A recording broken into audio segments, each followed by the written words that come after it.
Opposite reaction. পাপ কখনো পাপকেও ছাড়বে না। যে যা করছো করে যাও, পরিণাম ফল তোমার ভোগ করবে। গুপ্ত করে রাখছো মনে, ব্যক্ত হবে জমের ঘরে। জমালয় গিয়ে তখন সব এক এক করে রেজাল্ট পেয়ে যাবে। সময় থাকতে যদি জেগে ওঠো তাহলে বাঁচিয়ে। অতএব যুধিষ্ঠির মহারাজকে যখন জিজ্ঞেস করছে আশ্চর্যটা কি, যুধিষ্ঠির মহারাজ এইভাবে উত্তর দিলেন, কোটি কোটি মানুষ মরছে, জমের ঘরে যাচ্ছে, আমি মনে করছি আমি তো এখন আছি, এই জায়গাটা কিনবো, দোকানটা করবো, ওখানে একটা জমি কিনেছি, এটা ছোট ছেলের, এটা বড় ছেলের, এটা মেজর ছেলের, বাস। আর আমরা বাচ্চা কিনতে বাড়িতে একটা মন্দির করবো, বৌমারা মন্দিরে পুজো টুজো দেখবে, তার করবে, আর আমরা তীর্থ ভ্রমণ করবে। হ্যাঁ এইসব প্ল্যান করছে। যদি এখন যদি বলা হয় হরিনাম করো, এখন এসব টাইম নেই, আমরা এখন আনবো, কালকে বাঁচবো কি বলবো তার গ্যারান্টি দিতে পারে না। সে আবার এত বড় স্বপ্ন দেখে।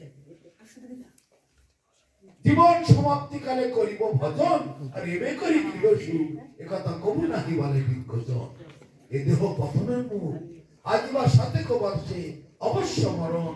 নিশ্চিন্ত না থাকো ভাই, যত শীঘ্র পারো ভজ গোবিন্দ চরণ, জীবনের ঠিক নাই। সংসার নির্বাহ করি যাব আমি বৃন্দাবন, আর ঋণত্রয় সতীবারে করিতেছি সুযতন। এ আশার নহে প্রয়োজন, এমন দুরাশা বসে যাবে প্রাণ অবশেষে, না হইবে দীনবন্ধুর চরণ সেবন। অতএব যদি সুমঙ্গল চাও, সদা হরি গুণ গাও, হরিনাম জপ সদাই। গৃহে বা বনেতে থাকো, ইতে তর্ক অকার। যেখানে নিঃশ্বাসের কোনো বিশ্বাস নেই, এই বাড়িটা করবো, এই বাড়িটা করবো, দোকানটা করবো, মেয়েটা নিয়ে দেবো, ঝামেলা মুক্ত হয়ে যাবে। এখন আমরা বাড়িতে মন্দির করে পুজো করবো, তীর্থ ভ্রমণ করবো, এইসব স্বপ্ন। নদী শুকিয়ে যাবে, তারপরে পার হবো। নদী জীবনে শুকায়, নদীও শুকবে না, পারও আর হতে হবে না। যত শীঘ্র পারো ভজ গোবিন্দ চরণ, এই হচ্ছে বুদ্ধিমানের কাজ। এক মিনিটও দেরি করা যাবে না। প্রহ্লাদ মহারাজ বলেছেন, কৌমারং আচরিত প্রাজ্ঞ, মানে শিশুকাল থেকে যখন 5 বছর বয়স, তখন থেকে হরি ভজন করতে হবে। কৌমারং আচরিত প্রাজ্ঞ ধর্মান ভাগবতানিহ, দুর্লভং মানুষং জন্ম তথা পুনর্ভবং স্বভাব। কুমার কাল থেকে, শিশুকাল থেকে। কেন? আমরা যখন মায়ের গর্ভে ছিলাম, তখন প্রতিজ্ঞা করেছিলাম ভগবানের কাছে, ভগবান এইবার জন্ম হলে আমি তোমার ভজনা করব। কেন প্রতিজ্ঞা করেছিলাম? মাতৃগর্ভে শিশু কিভাবে থাকে ছবিতে দেখেছেন? মাথাটা নিচের দিকে, হাত পা উপরের দিকে, এরকম ভাবে কঠোর বন্ধনের মধ্যে। যখন 7 মাস বয়স হয়, তখন ভগবান আসেন দর্শন দিতে। কেমন আছে বেটা? প্রভু, প্রভু গো, আর সহ্য করতে পারছি না, এত শাস্তি, এত কঠোর বন্ধন, কৃমিকীট দংশন করছে, নড়তে চড়তে পারছি না, দম নিতে কষ্ট হচ্ছে, প্রভু এইবারের মতো মুক্তি দাও। আর মুক্তি দিয়ে কি হবে? আবার তো তুমি তাই নিয়ে পড়ে থাকবে। না প্রভু, প্রতিজ্ঞা করছি, এবার যদি জন্ম হয় তোমার ভজন করব। আমরা সেই দিনই প্রতিজ্ঞা করেছিলাম, কিন্তু জন্ম হইল পরিমায়া জালে, না হইল জ্ঞান লব। তারপর কি? আদরের ছেলে স্বজনের কোলে হাসিয়া কাটানো কাল। তারপরে কর্মে দিন দিন বালক হইয়া খেলিন বালক সহ। তারপরে বিদ্যার গৌরবে ভ্রমি দেশে দেশে ধন উপার্জন করি, অবশেষে পাঠ পড়ি অহরহ, ধন উপার্জন করি। তারপরে বিদ্যার গৌরবে ভ্রমি দেশে দেশে ধন তোমারে ভুলি নহরি। ধন উপার্জন করছি, খুব স্বাস্থ্য ভালো, জোয়ান আমি, বিয়ে টিয়ে করলাম, কলকাতায় চাকরি পেয়েছি, ফ্ল্যাট ভাড়া করে থাকলাম, মা বাবা এখানে ছটফট করতে লাগলো মরুকে, কে দামে ওষুধ দেবে, কে দাঁতে দেখা, আমার এখন সময় নেই দেখা, একটা লোক রেখে দিলাম, বাঁচলো বললো, বাড়িতে যা করলো করলো। ছেলেরা এখন অনেক কষ্ট করে মা বাবা পড়িয়েছে, বিরাট বড় বিচার হয়েছে, সে এখন মা বাবা দেখার টাইম নেই। এই তো তোমাদের সংসার।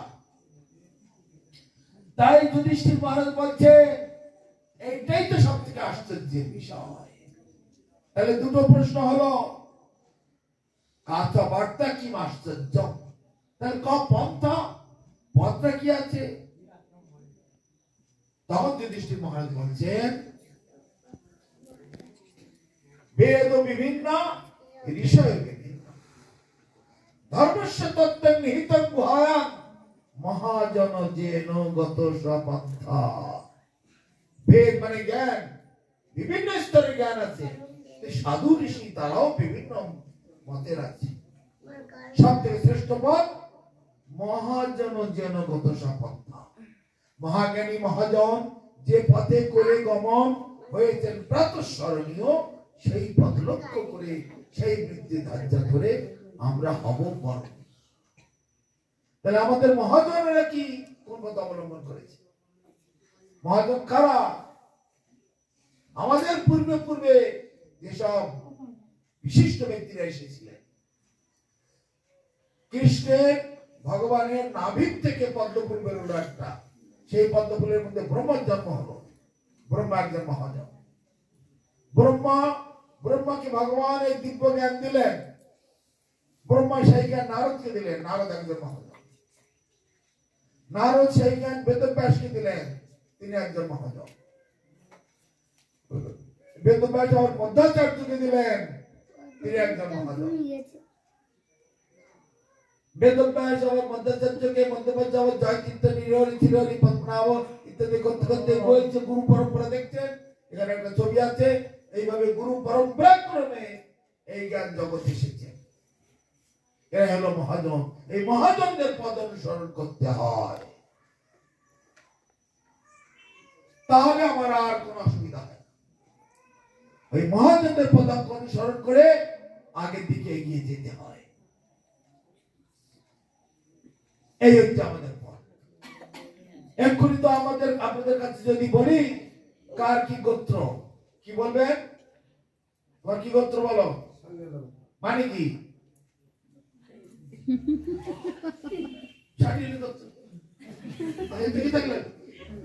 মানে কি? শান্ডিল্য গোত্রের অর্থ কি, ব্যাখ্যা কি, তাৎপর্য কি? তোমার কি গোত্র বাবা? কি তার মানে কি? তাহলে তাই মহাপ্রভু বড় দুঃখের সঙ্গে বলছে, জগতে কোটি কোটি পশু পাখি জন্মাচ্ছে, এই মানুষগুলো সেই এটা ভাগবতে বলা হয়েছে। আহার নিদ্রা ভয় মৈত্রঞ্চ সামান্য মেতদ পশু নরনাম ধর্ম হিতে সম্বন্ধিক বিশেষ ধর্মেন হীনা পশু সমান। আহার নিদ্রা ভয় মৈথুন চারটে কাজ পশুদের কাজ। আর মানুষ হয়ে যদি আহার নিদ্রা ভয় মৈথুন চারটে কাজের মধ্যে ব্যস্ত থাকে, সে মানুষ পশুদের সমান। গোত্রটাও জানে না, আমাদের গল্প করার সময় হয় না, কোথা থেকে আসলাম তাও জানে না, কোথায় যাবো তাও ভয় কারণ নেই। কিছুটা কথা শুনতে এসে গল্প পান খেয়ে গালটা লাল করবো, দাঁতগুলো সোনার দাঁত, রূপোর দাঁত আমরা পছন্দ করি না, সোনার দাঁত পছন্দ করি। এই নেশা খাওয়া দাওয়া ভোগ গুলার বুঝি কে তো পশু পক্ষীরাও করে। সবার উপরে মানব শ্রেষ্ঠ হলাম কোথায়? শোনো কি বলে শান্ডিল্য গোত্র? শান্ডিল্য গোত্র মানে হচ্ছে ব্রহ্মার বিশেষ। ব্রহ্মা জগৎ সৃষ্টি করার জন্য ভগবান যখন ব্রহ্মাকে শক্তি প্রদান করলেন, বর দিলেন যে জগতে সৃষ্টি করো, ব্রহ্মা তখন নিজের শক্তি ভগবান দান করলেন ব্রহ্মাকে। ব্রহ্মা সেই শক্তির দ্বারা কিছু সাধুমুনি ঋষি সৃষ্টি করলেন। কেউ শান্ডিল্য ঋষি, কেউ আলিম্বন ঋষি, কেউ ভরদ্বাজ ঋষি, কেউ বা আরো অনেক সব ঋষিমুনি। তাদেরকে আবার বলে দিলেন ব্রহ্মা তোমরা সব বংশ বাড়াও। তখন এই শাণ্ডিল্য ঋষির বংশধর তুমি, কশ্যপ ঋষির বংশধরণী, আলিম্ব ঋষির বংশধরণী, ভরদ্বাজ ঋষির বংশধরণী, এইরকম সেই ঋষির বংশধর তিনি হচ্ছেন সেই মহাজন। তাদের কথা পালন করো। তারা গলায় মালা পরতেন, তিলক করতেন, হরিনাম করতেন, ভগবানকে ভোগ দিয়ে প্রসাদ দিতেন। তোমরা এটা করো। কিসের তোমার গোত্র? কি মূল্য আছে এই গোত্রে? পূর্বপুরুষকে মানো না, বংশকে মানো না, গোত্র কি অর্থ বোঝো না, এই গোত্রের কি হবে? কোন মূল্য নেই। আমাকে জানতে হবে, বুঝতে হবে আমি যে গোত্রের সে ব্যাপারটা কি, সে লোকটা কে। যেহেতু মহাজন যেন গত সপন্থা, ওই সকল ঋষিমুনি তাদের পদঙ্ক অনুসরণ করে করে আমাদের এগোতে হবে। যারা যারা রাজনীতি করেন, নেতা যদি এক্ষুনি বলে ব্রিগেড প্যারেড ময়দানে সব চলে এসে, বাপরে হই হই রই রই করতে করতে চলে, হয় না? আমাদের নেতা বলেছে ছুটলো সব, তখন 4 মাস পড়ে থাকলো, ও সব পরে দেখা যাবে ঘাটে মরা উঠে দৌড়তে শুরু করে। ভাগবত কথা বলতে গেলে এখন আমার অনেক কাজ তখন শুনতে আসতে চায় না, কিন্তু নেতা ডাক দিয়েছে, একেবারে ছুটলো সব। ওই হচ্ছে লিডার, ওই রকম হচ্ছে মহাজন। আমাদের পূর্ব মহাজন যারা যেখান থেকে আমরা এসেছি, তারা যে পথে চলেছে আমরা সেই পথে চলবো। তা আমাদের মুনি ঋষিগণ কিভাবে চলেছে, আমাদের এই গুরুবর্গরা কিভাবে চলেছে, এই হচ্ছে আমাদের কর্তব্য। এই 3 নম্বর প্রশ্ন হলো, প্রথম প্রশ্ন জগতের খবর কি, দ্বিতীয় প্রশ্ন আশ্চর্যটা কি, তৃতীয় প্রশ্ন কি, তৃতীয় প্রশ্নটা কি, যেটা উত্তর বললাম, পথটা কি। তাই শাস্ত্রে বলছে মহাজন জন গত সপন্থা। 3টে প্রশ্ন হয়ে গেল, জগতের খবর কি, আশ্চর্যটা কি, আর পথটা কি। তারপর 4 নম্বর প্রশ্ন কি বলছে, সুখী ভাবে এই জগতে কে সুখী হতে পারে। সুখ সবাই চায়, কিন্তু কেউ খোঁজে না যে সুখ কোথায় পাওয়া যায়।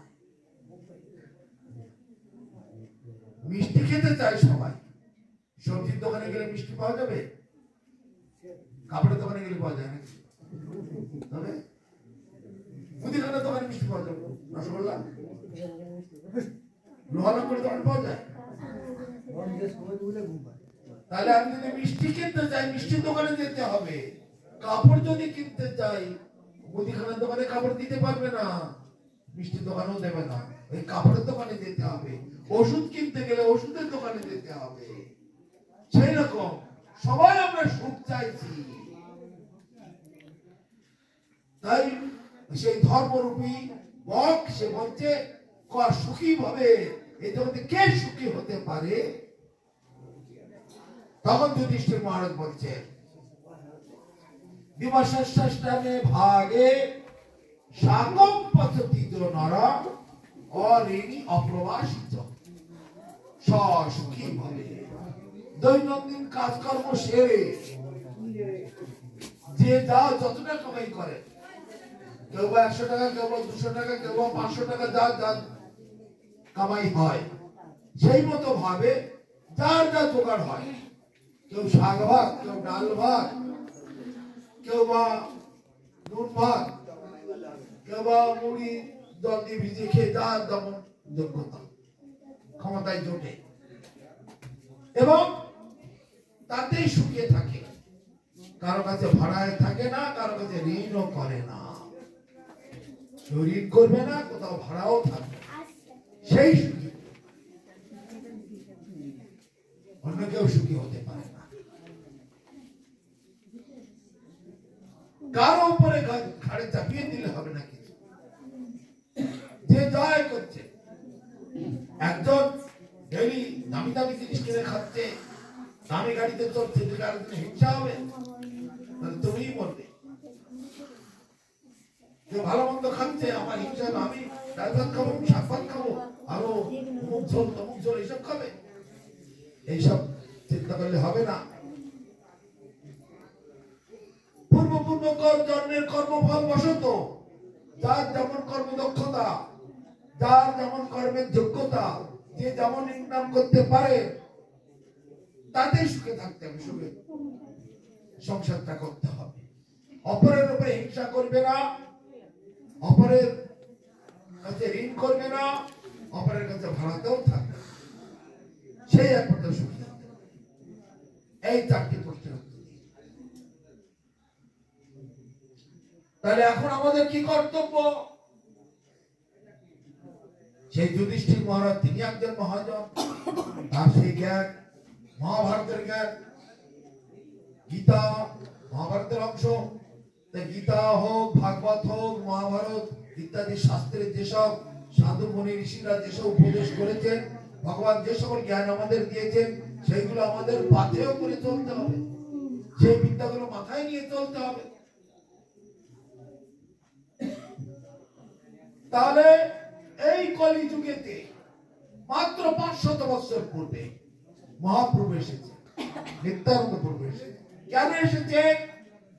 কলিজীবের দুঃখ দেখি নন্দসুত হরি, জগতে ফিরেন গুরু রূপ ধরি।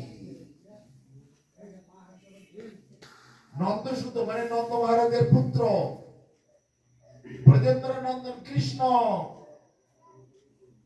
ব্রজেন্দ্র নন্দন যেই শচীসুত হইল, সেই বলরাম হইল নিতাই। নিত্যানন্দ প্রভু আর মহাপ্রভু এসেছেন, মানে ওই বলরাম এবং মহাকৃষ্ণ এবং সমস্ত পরিকর বৃন্দ, সুবল সুদাম সিদাম দাম বসুদাম, একেবারে যমুনা পুলিনী বন, দ্বাদশ কারণ, তারপরে উপবন মহাবন, তারপরে বৃন্দাবন গোকুল গিরি গোবর্ধন, সব কিছু বৃন্দাবনে যা ছিল সমস্ত নিয়ে নেমে এসেছেন এই কলিযুগের নদিয়াতে। শ্রীকৃষ্ণ চৈতন্য প্রভু জীবে দয়া করি সপার্ষদ শিরোধাম সহ কোনো কিছু ভাবতেননি। নবদ্বীপ ধামে গেলে বৃন্দাবন ধাম যাত্রা হয়ে গেল। একবার নবদ্বীপ ধামে পরিক্রমা করলে ও বৃন্দাবন 100 বার বৃন্দাবন পরিক্রমার ফল হয়ে গেল। এই দোলের সময় মানুষ যায়, 4 দিন করে আমাদের পরিক্রমা হয়। সমগ্র নবদ্বীপ ধাম 9টা দ্বীপ, বিভিন্ন জায়গাতে মহাপ্রভুর মহিমা, নিত্যানন্দ প্রভুর মহিমা, পঞ্চতত্ত্বের মহিমা, মহাপ্রভুর পার্শ্বদগণের মহিমা আমরা কীর্তন করে থাকি। তাহলে এই যে 4 দিন পরিক্রমা হয়, তাতে সারা জীবন ধরে বৃন্দাবন পরিক্রমা করলে যা ফল হবে তার থেকেও লক্ষ কোটি গুণ বেশি ফল হয়। সব বিভিন্ন বহির্দেশীয় শত্রুরা এসেছে, তাদের জন্য ইতিহাস এত বড় বড় ইতিহাস করে রেখেছে, কিন্তু আমাদের মঙ্গল হবে সেই নিত্যানন্দ প্রভুর মহিমা, মহাপ্রভুর মহিমা, তা নিয়ে কোনো ইতিহাস পাওয়া যায়। স্কুল কলেজের গ্রন্থে এগুলো পড়ানো হয় না। ওই বড়জোর চৈতন্যদেব বৈষ্ণব ধর্ম প্রচার করেছে বলে 2-4 লাইন লিখে করে দিয়ে দিয়েছে। কিন্তু যেগুলো আমাদের কোনো মন্ত্রে লাগে না, ওই মুঘল পাঠান, তারপরে ব্রিটিশ হলো, তারপরে আরো বহির্জ শত্রু অজস্র হলো, দেশকে লুটে পেটে নিয়ে গেল, তাদের ইতিহাস পড়ে আমাদের কি গোত্র লাগবে? আমাদের দরকার মহাপ্রভু এলেন, নিত্যানন্দ তিনি কি দিলেন, কতটা আমাদের মঙ্গল করলেন।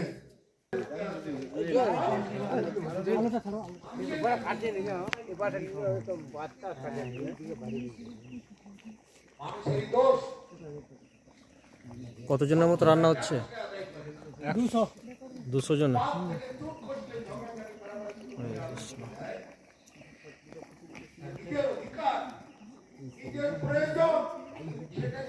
দেওয়ান পিতৃ কথা ভূতানি জাতি ভূতের যা জানতে মত জাতি নবিমাম এইসব দেবতা জাতি যায় দেবলোকে পিতৃলোক উপাসক যায় পিতৃলোকে ভূতলোক উপাসক ভূতলোকে যায় আর আমাকে ভজন করলে আমাকেই পায় আর আমার নামটা কেমন যৎগত ননিবর্তন্তে তদ্ধাম পরমং মম যেখানে গেলে আর ফিরে আসতে হয় না এই দুঃখ কষ্টের জগতে আর আমাকে কষ্ট পেতে হয় না সেই হচ্ছে আমার দিব্য ধাম তাই মহাপ্রভু এসে ভবিষ্যৎবাণী করে গিয়েছেন যারে দেখো তারে কহ কৃষ্ণ উপদেশ সকলকে এই কথা বলবার জন্য আমরা এসেছি আমাদের গুরুবর্গেরা তারাও জীবন বিপন্ন করে দিয়েছে মহাপ্রভুর কথা সারা পৃথিবী ব্যাপী প্রচার করবার জন্য জীবন বিপন্ন করেছে জীবনে বড় বড় ঝুঁকি নিয়েছে তাদের সেই আদেশ তাদের সেই শিক্ষা তাদের উপদেশ সেটা মাথায় ধারণ করে আমিও আপনাদের জগতে এসেছি আপনাদের গ্রামে যদি আপনারা গ্রহণ করেন যদি আপনারা এই পথে আসেন আকাশের চাঁদ হাতে পেয়ে যাবে আমাদের ভাগ্য খুলে যাবে ব্রহ্মাণ্ড ভ্রমিতে কোন ভাগ্যবান জীব গুরু কৃষ্ণ প্রসাদে পায় ভক্তিলতা বীজ মালি হইয়া করে সেই বীজ আরোপণ শ্রবণ কীর্তন জলে করে সিঁচন উপজিয়া বাড়ে লতা ব্রহ্মাণ্ড ভেদি যায় বিরজা ব্রহ্মলোক ভেদি পরম পায় তবে যায় তদুপরি গোলক বৃন্দাবন কৃষ্ণ চরণ কল্প বৃক্ষে করে আরম্ভ সেই হচ্ছে আমাদের আসল বাড়ি আমাদের আদি বাড়ি আদি ঘর আমাদের আসল জায়গা এখানে আমাদের জায়গা কারো নয় যতই চেষ্টা করেন না কেন এই দুদিনের পান্থশালা আজ আছে তো কাল নেই অতএব নিজের বাড়ি নিজের ঘরে যাওয়ার জন্য সবাই জেগে উঠুন আর জেগে জেগে ঘুমাবেন না